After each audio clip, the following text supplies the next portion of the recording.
كائنا حيا نرى لم نزد إلا يقينا بالإله لم نزد إلا يقينا بالإله. تو شعیب علیہ السلام نے کیا کہا؟ یا قومی لا یجرمنکم شقاقی ان یصیبکم مثل ما اصاب قوم نوح او قوم ہود او قوم صالح. اے میری قوم، تو اچھا اس قوم کو بھی واقعات معلوم تھے، اس آیت سے پتہ چلتا ہے. اے میری قوم، ایسا نہ ہو کہ جو عذاب نوح علیہ السلام کی قوم پہ آیا جس کا تمہیں پتہ ہے، یا جو عذاب قوم ہود پر آیا، یا جو عذاب قوم صالح پر آیا، ایسا نہ ہو کہ وہی تم پر بھی آ جائے. اور یہ بھی کہنے لگے وما قوم لوط منکم ببعید، لوط علیہ السلام کی قوم تو بہت قریب ہے تم سے، جا کے دیکھ لو ان کے حالات، وہ تو ابھی ماضی کا قریب کا قصہ ہے.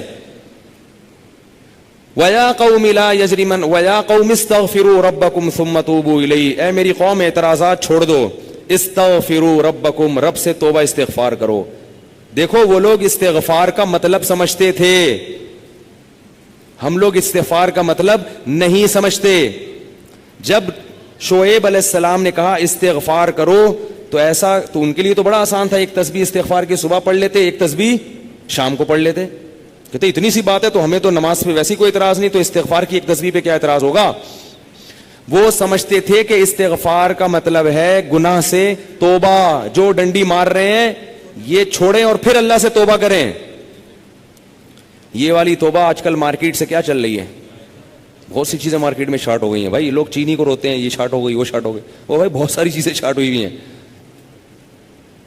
تو یہ والی توبہ آج کل مارکیٹ سے کیا چل رہی ہے، شارٹ چل رہی ہے. استغفار استغفر اللہ، ڈرامہ دیکھ کے بھی استغفار ہو رہا ہے، ہائے ہائے کیسا ہو گیا، کیسی ہیروئن ہے، توبہ توبہ، ٹھیک ہے نا کیسا ہیرو ہے، ہائے اتنا گندا گانا، توبہ توبہ استغفر اللہ. تو یہ استغفار چل رہا ہے آج کل. تو استغفار کا مطلب وہ لوگ، بولو بھائی سمجھتے.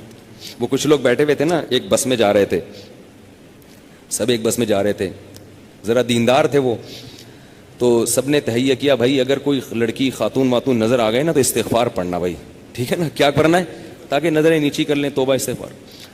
تو جیسے ہی ایک نے پڑھا نا استغفار استغفر اللہ، تو سب نے کہا کہاں ہے کہاں ہے کہاں ہے سب نے کیا کہا، وہ لاشعوری طور پر نکل گیا نا کہ چلو استغفار کریں گے لیکن دفعہ دیکھ تو لیں.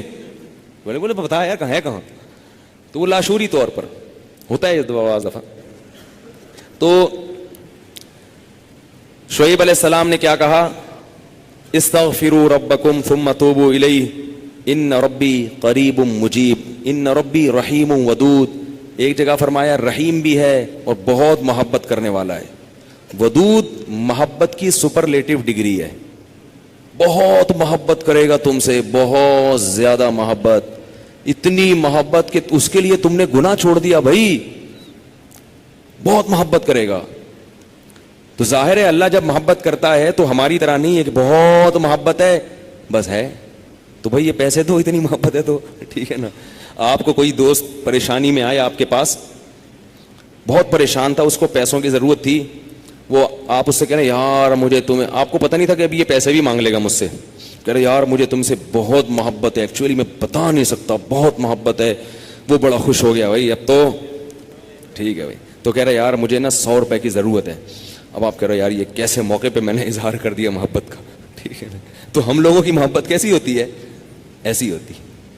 اگر ہمیں پہلے سے پتا ہوتا پیسے مانگتا ہے تو ہم کیا کہتے ہیں، یار محبت کچھ نہیں ہوتا. مفتی صاحب نے بیان کیا تھا لویریہ پر، وہ جا کے سن لینا، پھر ایسا کہیں گے ہم. تو اللہ جب کہہ رہا ہے نا کہ استغفار کرو گے تو میں کیا کروں گا، ودود بے پناہ محبت کروں گا، بے پناہ محبت. اس کا مطلب ہے کہ پھر اللہ نوازے گا، بہت بہت نوازے گا، رزق کی فراوانی کر دے گا، رزق کے دروازے کھول دے گا، دل میں سکون ڈال دے گا. اگر پریشانی بھی آئے گی تو درجات کو بلند کرنے کے لیے، جیسے یعقوب علیہ السلام پر پریشانی آئی، جیسے یوسف علیہ السلام پر پریشانی آئی تاکہ مصر کا بادشاہ بنا دوں، پھر وہ پریشان کرنے کے لیے پریشان نہیں کرے گا، وہ پریشان کرے گا خوشی دینے کے لیے. آپ حیران ہو کہ خوشی دینے کے لیے بھی کوئی پریشانی ہوتی ہے. حدیث میں آتا ہے کہ ایک بوڑھی عورت نے نبی صلی اللہ علیہ وسلم سے پوچھا کہ کیا بوڑھی عورتیں جنت میں کیا میں جنت میں جاؤں گی؟ آپ نے فرمایا نہیں. ارے بھائی نبی کے منہ سے ایک عورت سن لے کہ میں جنت میں نہیں جاؤں گی, اس پہ کیا گزرے گی؟ اس کا مطلب جہنم کا ٹھپا لگ گیا, اسٹیمپ لگ گئی. اتنی پریشان. خود سوچو کہ جن صحابہ کو جنت پر ایسا یقین تھا جیسے اپنی آنکھوں سے دیکھی. حضرت علی کی ایک روایت ہے کہ میں اگر جنت کو اور جہنم کو اپنی آنکھوں سے دیکھ لوں تو میرے ایمان میں اضافہ نہیں ہوگا. تو جن لوگوں کا ایمان ایسا ہو نبی پر, ایک ایک بات پر, وہ نبی کے منہ سے سن لیں کہ میں جنت میں نہیں جاؤں گی تو اس پہ قیامت نہیں آ گئی ہوگی. رونے لگی, پریشان ہو گئی. کچھ دیر میں نبی نے فرمایا کہ جاؤ گی جوان ہو کے. اس کنڈیشن میں اب یہاں ایک نقطہ اٹھایا ہے کہ بھئی ایسا مذاق کرنا جس سے تکلیف ہو. کسی مسلمان کو تکلیف دینا تو جائز نہیں ہے, تو نبی کیسے تکلیف دے سکتے ہیں؟ اتنی تکلیف میں ڈال دیا بیچاری کو. تو اس کا جواب یہی ہے کہ بعض دفعہ تکلیف کسی بہت بڑی خوشی کا پیش خیمہ ہوتی ہے. نہیں آئی بات؟ اگر پہلے تکلیف میں نہ ڈالا جاتا تو بعد میں جو اس کو راحت ہوئی ہے نا, وہ راحت نہ ہوتی, وہ خوشی نہ ہوتی. اس خوشی تک پہنچانے کے لیے پہلے تھوڑا سا تنگ کرنا ضروری ہے, ورنہ وہ خوشی نہ ہوتی. تو اللہ بھی اگر اپنے نیک بندوں کو پریشان کرتے ہیں تو وہ پریشانی کسی بہت بڑی کامیابی کا پیش خیمہ ہوتی ہے, پیش خیمہ ہوتی. پھر اس میں تسلیاں بھی ملتی رہتی ہیں ان کو. تتنزل علیہم الملائکہ اللہ تخافوا ولا تحزنوا, فرشتے ان کے دلوں پہ نازل ہو کے خوشخبریاں دیتے ہیں کہ غم نہ کرو, خوف نہ کرو, بس یہ پریشانیاں دور ہونے والی ہیں, جنت کی نعمتیں ہیں. بعض دفعہ تو دنیا میں بھی بہت بڑی کامیابی مل جاتی ہے. تو اب وہ اچھا یہ بات مسئلہ ذہن میں رکھو کہ اللہ ودود ہے, محبت کرتا ہے اپنے بندوں سے بے پناہ, رحیم ہے, غفور ہے. یہ بہت بڑی غلط فہمی ہے کہ گناہگاروں کے لیے بھی ہے. نا نا نا نا نا, گناہگاروں کے لیے نہیں ہے. جو گناہ سے توبہ کرنے والے ہوں ان کے لیے. ہمارے ہاں بعض خطیب اللہ کی رحمت کو ایسے بیان کرتے ہیں کہ گناہگار سمجھتا ہے کہ اللہ مجھ سے بھی بہت زیادہ محبت کرتے ہیں, حالانکہ وہ کبیرہ علانیہ گناہوں کا مجموعہ ہوتا ہے. وہ آدمی گناہوں سے اللہ کبھی بھی محبت نہیں کرتے, تو گناہگار سے کیسے محبت کریں گے؟ جو گناہ سے بچنے کی کوشش میں لگ جائے, بے شک نہ چھوٹے ہوں لیکن بچنا چاہتا ہے, اس سے بھی اللہ محبت کرتے ہیں.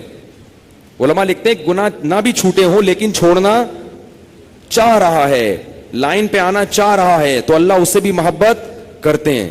اس کے لیے وسائل پیدا کرتے ہیں, اسباب کیا آ جائے. جو نہیں چاہتا اس سے اللہ محبت نہیں کرتے. اللہ اس کے لیے غفور اور رحیم نہیں ہے. الا یہ کہ قانون یہ ہے, اللہ اپنی رحمت سے کسی کو بخش دے تو ایک الگ بات ہے, قانون یہ نہیں ہے. قانون یہ ہے کہ وہ کیا ہے, عزیز ذو انتقام, غالب ہے اور انتقام لینے والا ہے. ان الذين يكسبون الاثم سيجزون بما كانوا يقترفون, جو گناہ کر رہے ہیں عنقریب پتہ چلے گا, عنقریب پکڑے جاؤ گے, عنقریب ٹھکائی لگے گی. تو جس سے محبت ہوتی ہے اس سے ایسے باتیں کی جاتی ہیں. آپ کو جس سے محبت ہے آپ اس کو دھمکیاں دیتے ہیں اس طریقے سے. اللہ فرماتے ہیں کہ تمتعوا, مزے اڑاؤ مزے, ان مصیرکم الی النار, آنا جہنم کی آگ کی طرف ہے.